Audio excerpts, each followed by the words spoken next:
Edu at Beyonce, nag-lock ang mga kamay. Mapagpalang araw mga kalingap. Alam mo na ba ang latest?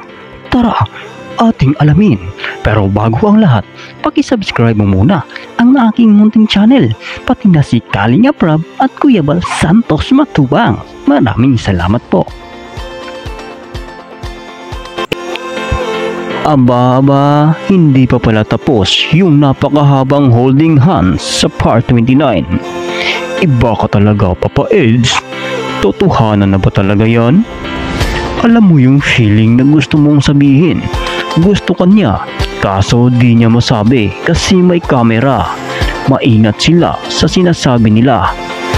Ang ganda talaga ng episode na to, Edsy.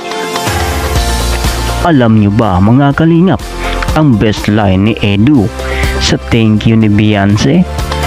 Oo naman, lagi akong nakaalalay at susuporta sa iyo kahit walang vlog o meron. Ganun talaga pag gusto mo ang isang tao.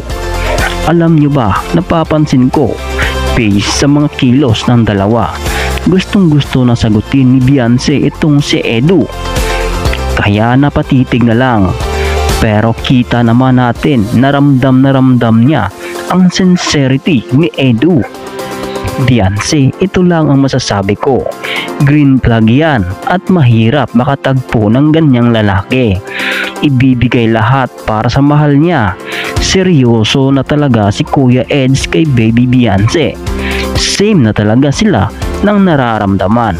Yung feel ko na may gusto na sabihin si Beyonce kay Eds, pero pinitigilan pa niya kasi siguro dahil 16 anyos pa lang siya.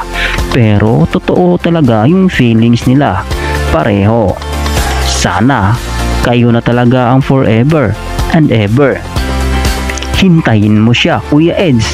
Happy Mansari Edsy. More Mansari pa hanggang anniversary. Dito lang kami mga supporters nyo na solid. Thanks po sa lahat ng bigating sponsor ng Edsy na laging nandyan. Pumuntang single sa Palawan, uuwing in a relationship na kaya to mga kalingap at Edsy? Ay grabe na, yan YP at Habi ha.